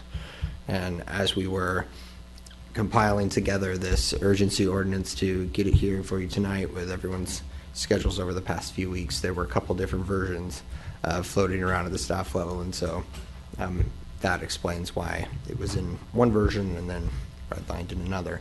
But it's certainly the council's pleasure on whether or not to include that provision. And so from a legal point of view, if requirement for owner occupancy, if that remains stricken from the ordinance, then someone who owns a second home here could convert their garage and rent out both units subject to our short-term rental ordinance. That is correct. That is correct. I think you need to also look at the fact that the 2 units could be rented out just general. I mean, that's a person would have that right. And again, in not second guessing the legislature, but the legislature's intent is to try to improve the number of available housing units. So that is part of their goal, is to improve housing stock, and recognizing that in some communities it's a more affordable way by allowing some second home units within community standards. So that is where they're coming. That's part of their focus, is that meets a goal that the state sees that in some cases local government has, in their opinion, impeded upon or put unnecessary burden and cost. And that's one of the reasons that the state chose to take this course. Another thing that I'll just share with you when we talk about some of the other consequences, it's not in here, but for example, they've also removed and limited the number of impact fees. So it limits what we can charge on a second unit. So there's some other things that we don't have any control over anymore. So definitely not a local government friendly state law. That all your questions? Thank you, yes. One question I'll ask, Gary, is any language about the appeal process? If administratively an application is denied based on some local criteria, is there any language about what that applicant can do about it? And I may defer to Sandra on this. Is there a provision in the municipal code on appealing the planning officer's decision? I believe there is. Yeah.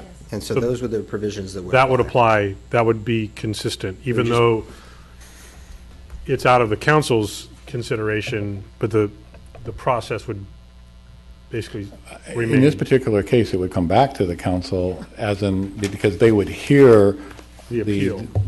But you would not be, and here's what I'm going to suggest, this is actually the difference where you all occasionally wear your planning commission hats. So really what we're talking about is the planning commission role is removed and replaced in this case by the ministerial action of the planning director. So if the planning director and staff was to deny an application and the applicant said, hey, we think we meet all the things and you don't have a basis for that, you're going to be the ones having to make the determination. So it would come back to you in your council hat, not in your planning commission hat. Well, that's fine. Yep. I would just add in that role, in the appeal role there, it would just be to uphold or overturn the decision simply on whether or not the requirements were met or not. Right. The decision made by our planning director. Correct. Yeah. That'd be you. So one thing for consideration I'd like to hear from the council, and then if there's any member of the public, the point that Councilmember Dorman just brought up, there is a possible consideration of reinstating O. I don't remember where it starts. It's the red. 1 point, whatever, it's on page, whatever, we don't even have it. The requirement Anyway, for the owner red O occupancy. that's stricken, it could be replaced if the council's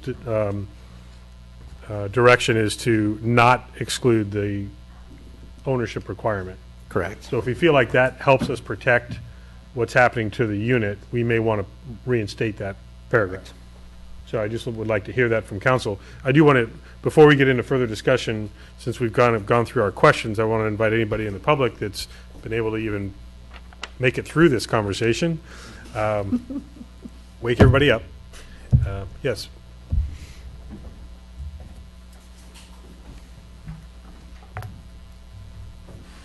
Pam Reeves, 6887 Jefferson Street. I absolutely support the idea of owner-occupied for these types of build-outs, but I find myself on a kind of different page than I hear the council, because I see this as an opportunity for the town and the residents to actually reap some of the benefits of being in this town.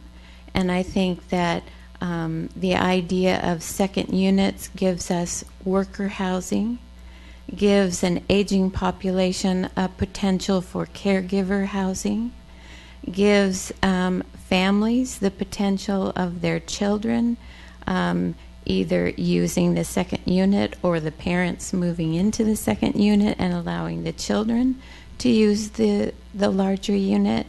I feel like there are options in this whole idea that would enliven our community, keep us from becoming, I walk the streets quite often and see no one. And there are lots of empty houses that are second homes or that are rented out by the month and they just happen not to be rented right now, so they're empty. And I feel like whatever trade-off you get from maybe having cars on the street, there's a trade-off of human value here where people have the opportunity to maximize the use of their probably biggest investment and their ability to stay in this town. So I see it as a very positive idea. And I also would ask that the council consider allowing this on any size lot, because there aren't that many people who are going to jump into this and create all these units. But to penalize someone who's chosen or been only able to afford a small lot or a small house, to penalize them for their sustainable footprint versus someone who has an excess of property, I think that doesn't ring true as a sort of inclusive community value. So I would ask you to consider in your January deliberations that you allow this for any sized lot in town, knowing full well that it's not going to be a free-for-all, and that mostly it will benefit the town, and especially if we have workers who come here and can find a unit to rent here, the worker parking problem might be lessened, and really a car on the street is not that big of a deal when you weigh it against the potential of having a much more vibrant community. And I would just say that I disagree with your interpretation of what we've been discussing up here about us opposing what you just described. What you have been hearing, and certainly what I said, was that we don't like the fact that Sacramento is mandating what we can and cannot regulate locally, which is concerning to us. We may very well support what you just described, but it should be our choice, not a choice made in Sacramento. It didn't sound like you were really keen to support this, even if we were it still was asking your for idea. clarification by our attorney and staff. So we haven't even really gone to a place of supporting or not supporting infill and second units. So, And I would also just, if I could, we actually have an ordinance for the public that supports second units. So the whole intent here was bringing this in conformance. And I would say that's, for the most part, we're trying to get this in. It's very restrictive, our second unit ordinance, and that's what I'm hearing, that people are wanting to be more restrictive. But if that's not the case, then I'm glad about that. I'm just expressing my hopefulness about the positive actions that this will create for us. okay, thank you. Any other members of the public want to comment? Are you thinking about it? You deliberating back there? Is it about which one of you wants to come up, or neither of you? Okay. Oh, there we go.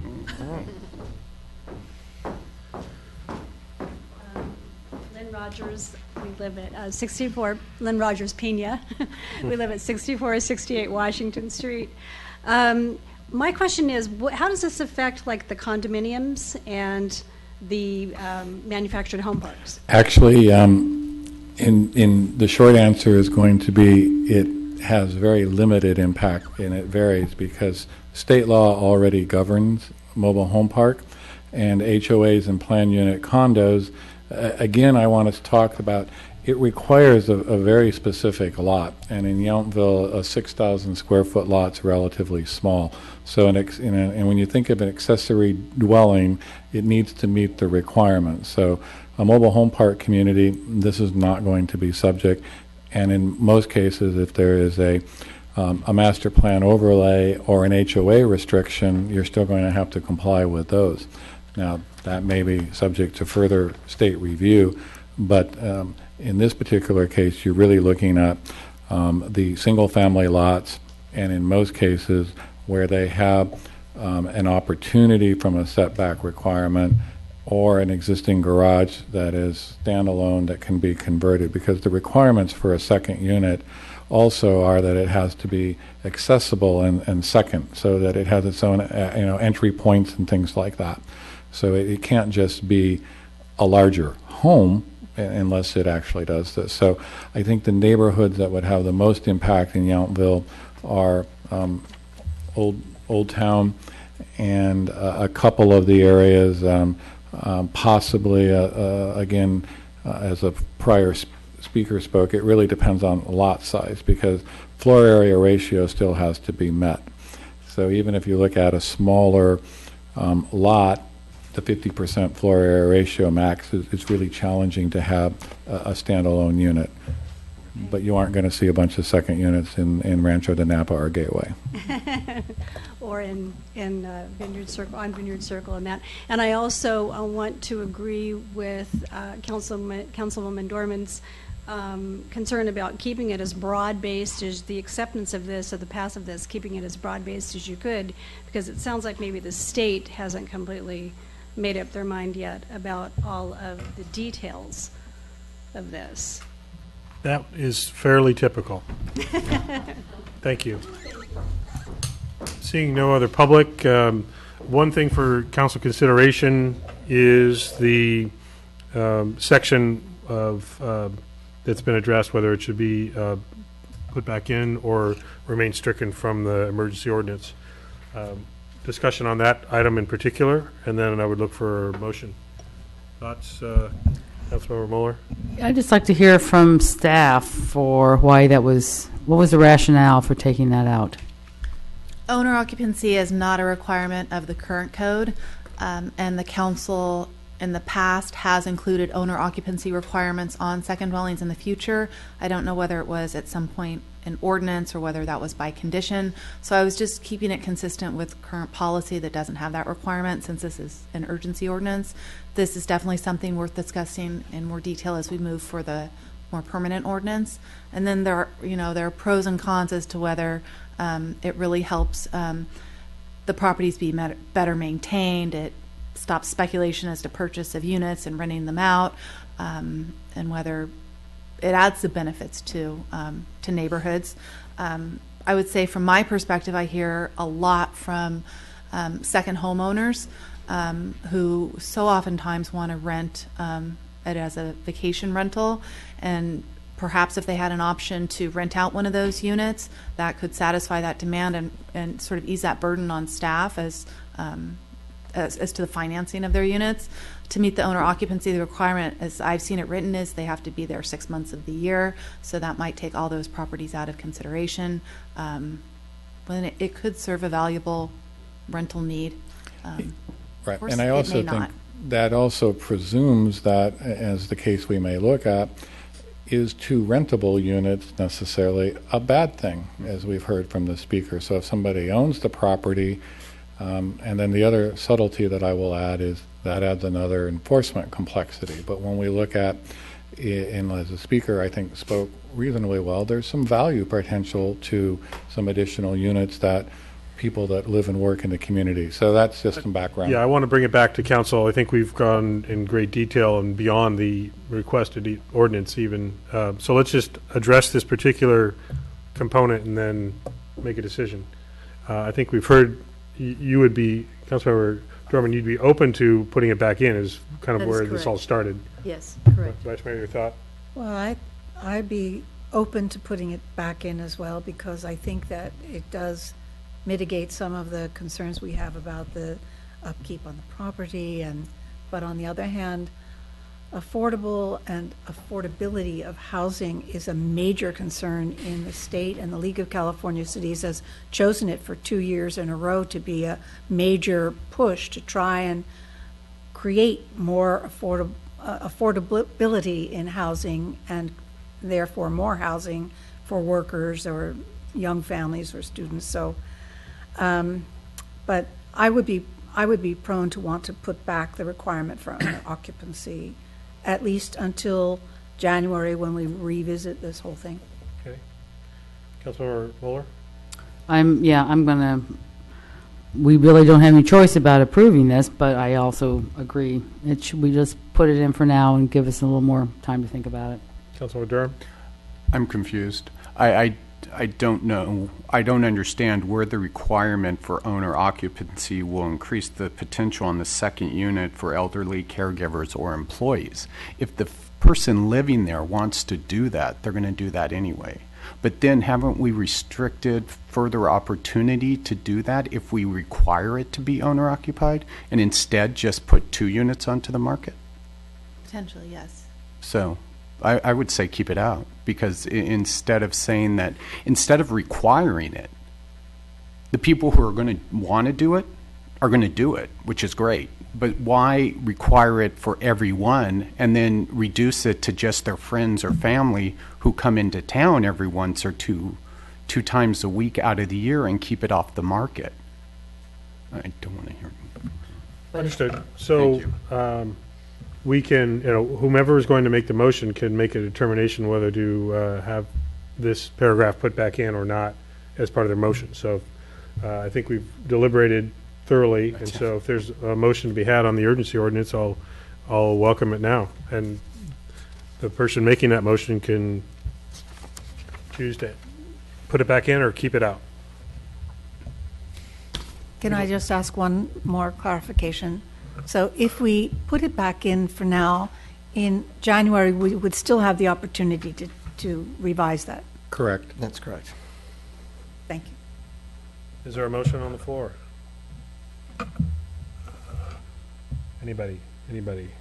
So I make a motion that we adopt urgency ordinance number 16-456, amending the Yountville Municipal Code to conform to new state statutory mandated second residential unit ordinance requirements, including adding back item O, which is requirement for owner occupancy. Second. Okay. All in favor? Aye. Aye. Any opposed? No, that passes unanimously, and we'll have this conversation again in 6 weeks. Great. Looking forward to it. Okay, next up, review of council appointments to boards, committees, commissions, ad hoc subcommittees, budget workshops. That was for Maria. She didn't even look up. We're ready to schedule We all have to them go if to the you budget are. workshops. We're only going to have 22 this Get year. to go. Yeah, sure. You have that new math that you work, Steve. My TOT math. Okay, so let's, how are we going to handle this, town clerk? Thank you, Mayor. Yes, we are here to appoint, evaluate appointment to our countywide and our own council ad hoc subcommittees. And I have provided those in a roster attached, and the highlighted and red worded items are the ones that are most urgent in getting filled. And it is also an opportunity for switching up assignments. So it's council would let everyone know which boards they would like to serve on and which ones they may not want to serve on. This is the opportunity to do that. I've provided the protocol section on requiring our appointments. I've given you an overview sheet that talks about each of the countywide boards. And if we could just go in order of the roster to fill in those appointments. Can I say one more thing? Yes. One more item is that there are some countywide boards that council serves on that the mayor serves automatically based on bylaws or JPA agreements, and those are so noted in the roster as automatic. And that's And it if for I me. could add to... Before you go, Steve, well, go ahead, and then I have two things. The that we other need thing I correct. just wanted to share, that there are 2 current committees that you Oh, may yeah, want to thank you. consider evaluating whether they need to continue before you have your discussion. And I have one more addition to Steve's comments. Those- Is in consulting with the planning director this afternoon, she'd like us to maintain the ZDRB bylaw ad hoc subcommittee, as there may be some more work to be done. So getting back to what the town manager was saying is we have one ad hoc committee that we would like to dissolve, which is AB 32, the Global Warming Ad Hoc Subcommittee, because the Go Green team has completed their work. What type of action do you need from us? Just direction or an actual vote? Like, can we just say that ran its course, did its job, and we can eliminate it? It's part of your motion. It's part of your motion this evening. And it's Okay. because the protocols does say that you create and dissolve, and that's really Okay. just going by the protocols to make sure it's done in that manner. Okay, so I just wanted to point out, in case it matters, on page 3 of 5, the ABAG, the meeting location is now San Francisco, not Oakland. Is it? Okay. So it's Thank even you. further away. In case anyone is ABAG, really dying to do that. Francisco. They've merged with MTC in their new office in San Francisco. Thank you. This is more of a typo. I believe Julie Lucido is no longer with the flood control. Okay. Do you know who the replacement is? Project manager. I'll I'm look not sure into who it. I'll look qualifies into it. that role. Okay. But I believe she. Who's the staff liaison is basically what that Yeah. deals with. Okay. So as long as it Person. doesn't matter whose name is there. No. And then the Youth and Gang Violence Task Force is very likely going to be dissolved. Oh, is it? I'm hearing at the county level, though it isn't yet. So just for people to consider, they regularly have nothing to meet about, and so I think the supervisors are looking at either eliminating that or just having it on an as-needed basis, so it would not be meeting regularly. Okay. So just for consideration, that may be either a very rare, if not at all, commission going forward. Okay. So with that, do you want to go in order, starting with the countywide boards and review the list?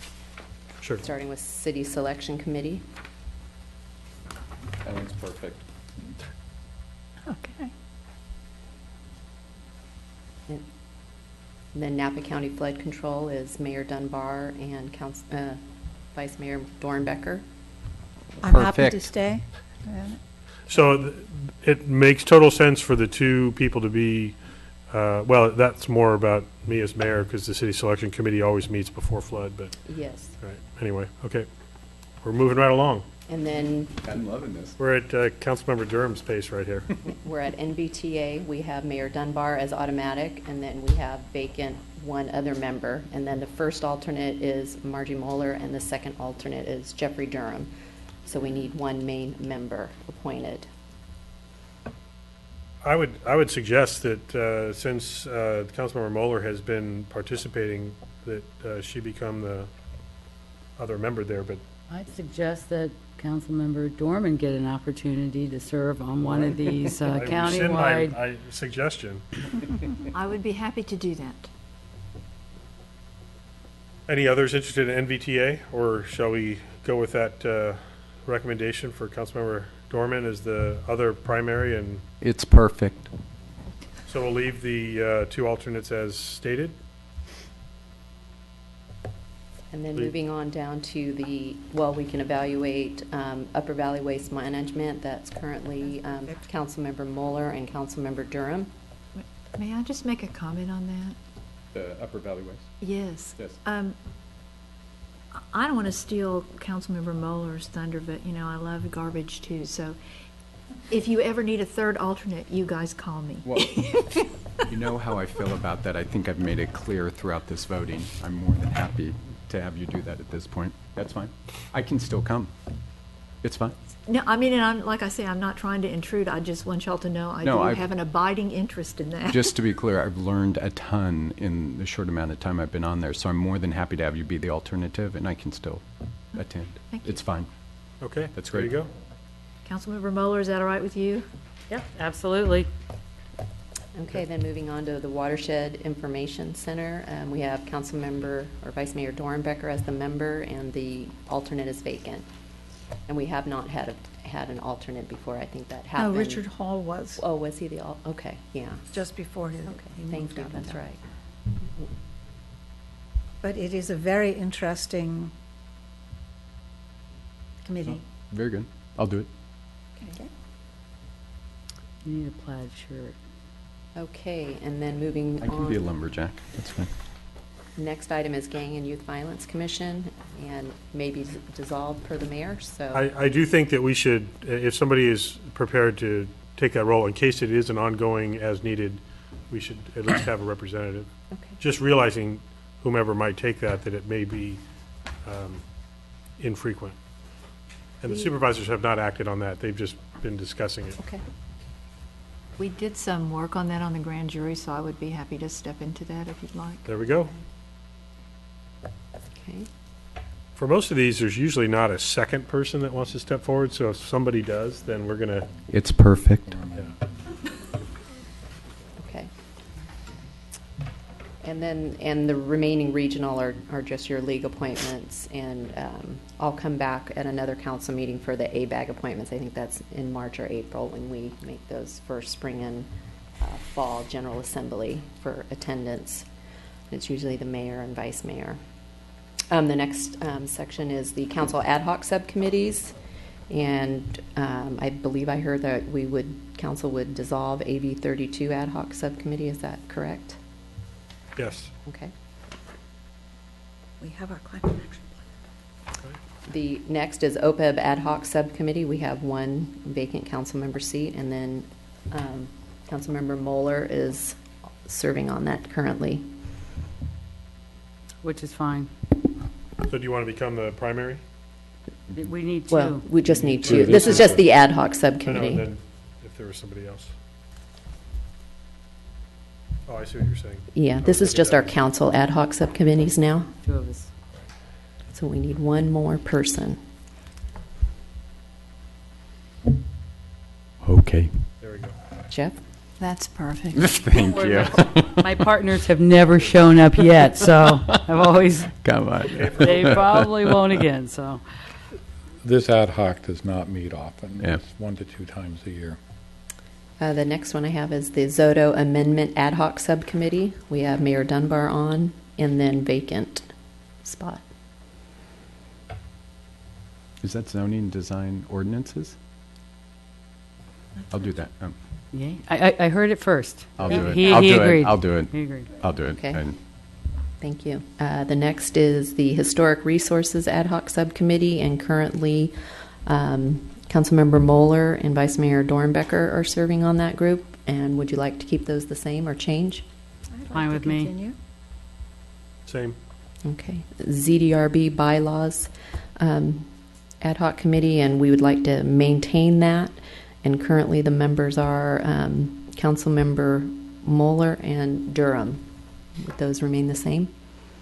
yes, and then you need to modify the ZDR Yep. member. Yeah, they'll be Dorman. Okay. dealing with that. Staff will take that to ZDRB to get a recommendation from them.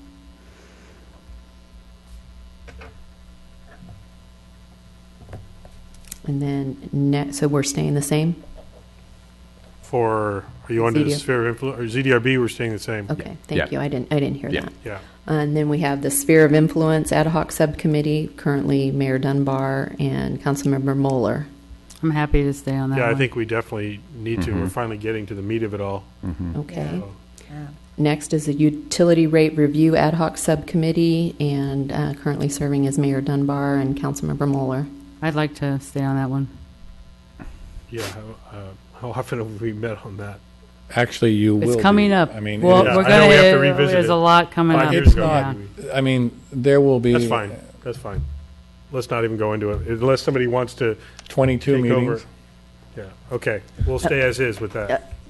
Di- Utility rate, we're staying as is, unless somebody speaks up quickly. I mean, I will be happy to do it if you think you're overcommitted, but I can't even remember when we met last, so you guys. We haven't met. Put me to work. I was where on the you need last me one, to and the new work. one hasn't met we'll yet. stay as is for that one. Okay, the next one is the General Plan Update Ad Hoc Committee, and currently it's Mayor Dunbar and Councilmember Moeller.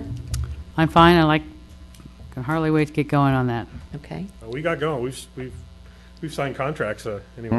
A lot of money. I think it would be good to keep that consistent. Okay, thank you. And then the last is our most recent one is the Veterans Memorial Park Ad Hoc Committee, and Mayor Dunbar and Vice Mayor Dornbecker are on that committee currently. I'd like to remain on that. That's what I. Okay. And with that, could I have a motion to approve the changes as we went through Before this we evening? get into that, I just want to mention, and this may not pertain specifically, but with the election results, so I'm now chairing the city selection committee. We will be dealing on January 10th with the fact that our Metropolitan Transportation Commission position is now open. Supervisor Luce Mhm. is no longer going to be serving. So we're going to be dealing with that.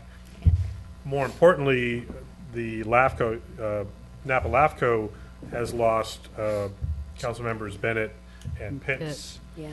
And also Supervisor Caldwell is retiring, so he's the alternate.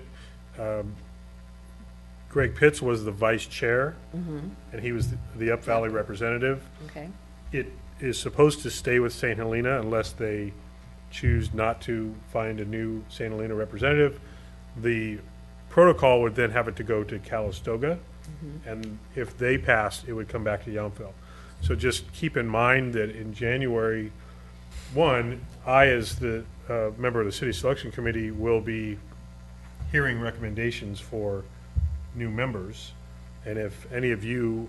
Well, if it comes to Yountville, I'm very interested. I'm all up on LAFCO policy now, so I'd be very... Well, we certainly have a vested interest more than ever on what that board is doing, since we just had our meeting on Monday with the draft sphere of influence report. But because I guarantee you, I'll read the documents, unlike what every other board member said. I hadn't gotten to them yet, so just two thoughts about that. One is, if any of you have suggestions on outreach for me to make suggestions to other members, either in St. Helena or Calistoga, if it goes to through that rotation, I'm fine reaching out to anybody for LAFCO on, kind of just collectively on the Upper Valley's behalf. And then certainly if it comes to us, we're going to have to make a decision. And actually, I wonder if we should do that, because January 10th, we don't meet before January 10th. No. If both St. Helena and Calistoga were to pass for some reason, should we decide right now, is that inappropriate or just unnecessary or prudent? I'm gonna suggest that it could be prudent, because that way you'd be prepared to say Yountville in this event is willing and has somebody that's willing to serve. So from that standpoint, I would say that chances are somebody at Calistoga may be interested in the seat. Then again, they may not, based on some of the activity level. And I can certainly reach out to the city manager to chat a little with them to see what their indications are. But I mean, I don't think it hurts us to be prudent. I just think we need to realize it may not come to be. Right. Yeah. So it would be whoever you would decide, subject to St. Helena Council passing on their rotation to serve. And on Calistoga. Yeah, that's what I meant. Thank you. Okay. Thoughts? I mean, I think Councilor Moeller just expressed an interest in that. I've certainly seen, as we've worked together on our sphere of influence review, that we've kind of dived in pretty deep with LAFCO issues, and I think it might be valuable to have your recent perspective on that, potentially to represent on the board. So anyone else have? Well, I would, and I don't know how this is set up, but I would be happy to be an alternate because my background is special districts, and as part of the grand jury, we issued a report on a LAFCO entity, and we did a lot of investigation into that too. But I do think, Councilmember Moeller, obviously the presentation was great at the meeting, and a lot of hard work has gone into it. But if you need an alternate, I would be happy to serve. They have one Up Valley seat for all three of us Up Valley jurisdictions, but there's an alternate that. It's usually for the Down Valley. I don't know how it's morphed into something different, but it used to be it rotated between the three Up Valley cities, and then this Napa and American Canyon, one would be a member and the other city would be the alternate. So I don't know if that still holds true. Correct. Alternate right the now. Protocols there are slightly different. There are two designated city seats. Yes. One is Up Valley. One is what they consider Napa and American Canyon. And then they have a policy of rotating.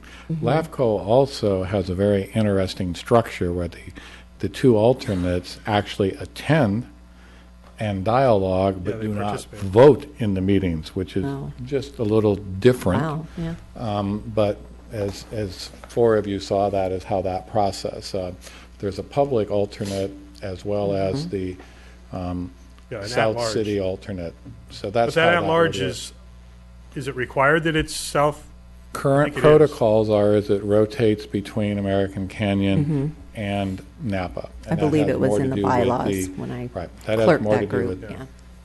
So, So, and this what I guess the long and short of it is there isn't an Yeah, alternate there to might this not be seat. for It belongs our to the ballot. designee once that designee is seated. Up Valley is very sparsely represented, is kind of the bottom line there, so. And just as part of your city selection committee, it could be that if St. Helena and Calistoga realize that, Yountville has a strong interest, True.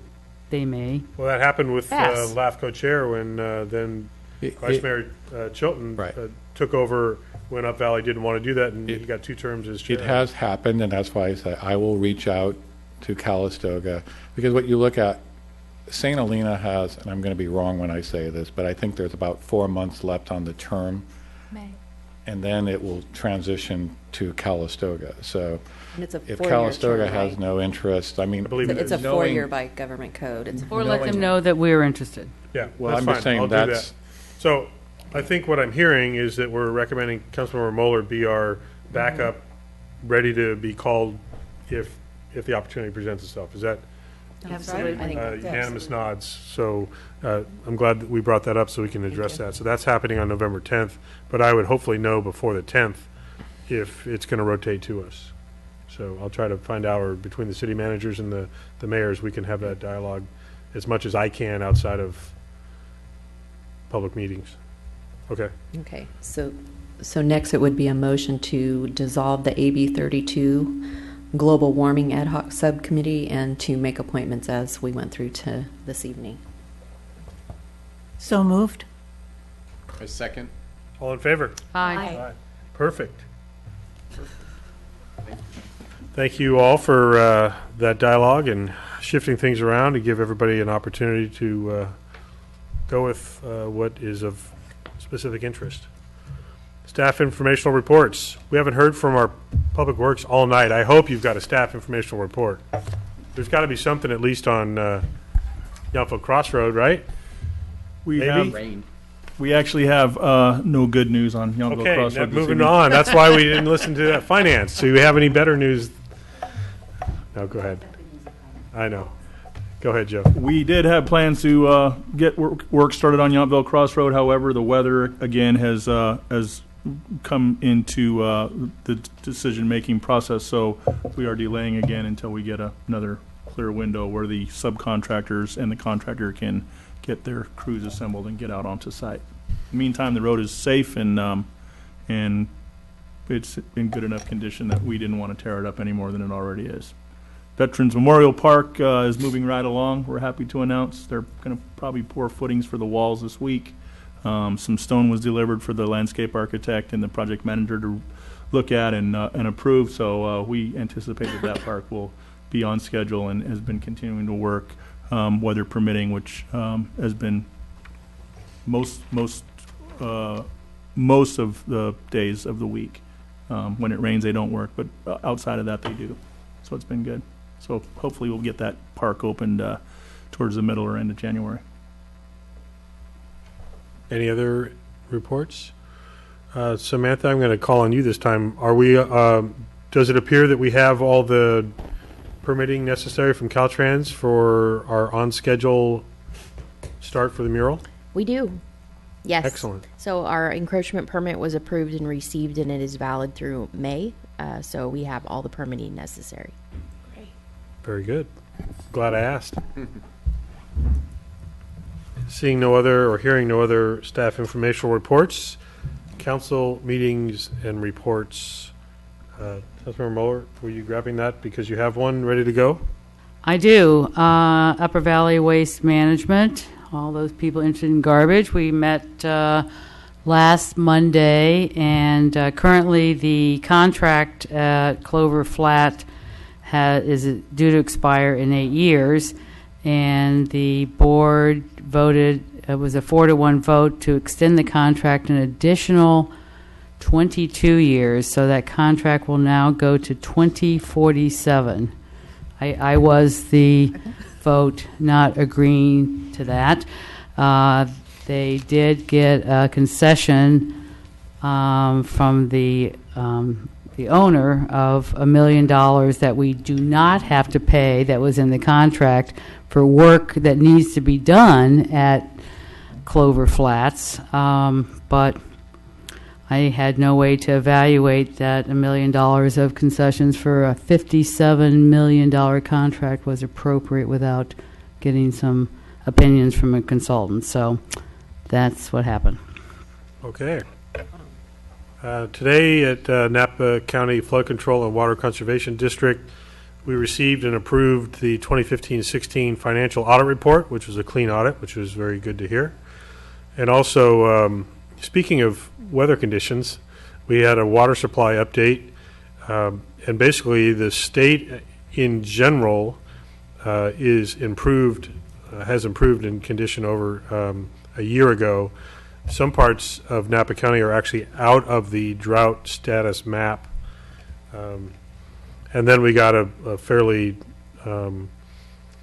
uneventful forecasting model. Virtually, they have dozens of models they use, and they all disagree going forward. So we went through our El Nino, and now we're looking at a colder La Nina, yet they're saying it could be 50% chance of it being wetter or drier. So that was really good, helpful news.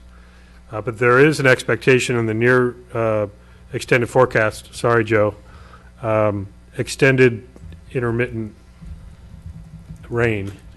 Very well aware of that, Mr. Mayor. Thank you for the... Sorry, they backed it up at the flood control. And they are also, they did get an extension on the dredging of the Napa River to December 15th.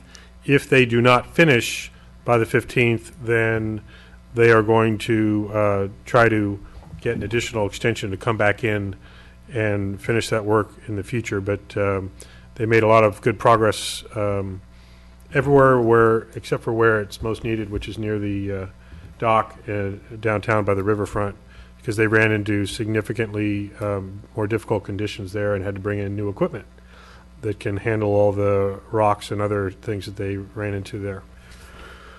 Also, I just want, so moving on to reports and announcements, kudos to our Chamber of Commerce and all the volunteers and our staff for a wonderful and successful Festival of Lights on the 25th of November. And as is the case every year, the town looks beautiful. I call it a snow globe, but I keep hearing from folks that are coming up just to enjoy how beautiful it looks out there. So thanks to everybody that's helping make that happen. And Samantha, we have a tree lighting this Thursday. You want to speak to that, please? Yes, so our tree lighting, chamber mixer, art reception is on Thursday, starting at 5:30. So we will light the town tree at 5:45, and then we have lots of different food and wine and kids treats, and the Yountville Elementary School will have their holiday performance in the Generations Room starting at 6 o'clock. And we also have a new gallery exhibit at the gallery at Community Center, and it's children's art, so that will also be opening that evening as well. Great. Everybody's And welcome. I'm glad you made that reference to Yountville Elementary School. I can't remember if this was reported on at our last meeting or not, but the Unified School District Board of Trustees did agree to, well, not only, previously they had agreed to sever the conversation between the future of Stonebridge Elementary and Yountville Elementary School, but they did agree to supporting, the district supporting subcommittee specific to Yountville Elementary School stakeholders, meaning parents, community leaders, residents, businesses, to put together plans for additional marketing and increased enrollment ideas for Yountville Elementary so that the district can find its way to continuing support long-term our community school. We are going to be meeting, that subcommittee is going to be meeting for the first time on December 15th. And we have 4 meetings scheduled between now and mid-February, which is the timeline the district gave us to consider new ideas for use of the campus that complement the elementary school. thank you to Samantha for being there along with me as not only a parent, but helping represent the town. So we're certainly watching out for our interests, and we've already received a couple more parents and community members that have been added to that subcommittee. So we'll report back out in January with, or certainly before that if there's any news. Any other comments, reports, anything? We do have a closed session to go to, are there, do we think there's any reportable action coming out of closed session? I do, no. We don't anticipate it? No. Okay. So with that, again, I want to welcome Councilmember Dorman. Thank you. Thank you for stepping up and helping serve our community together with all of us. I also want to recognize the rest of our council that was just reconfirmed tonight. Look forward to working together with each and every one of you. Thanks to staff for the celebration. And we are going to go ahead and go into closed session. Thank you all very much, and happy holidays.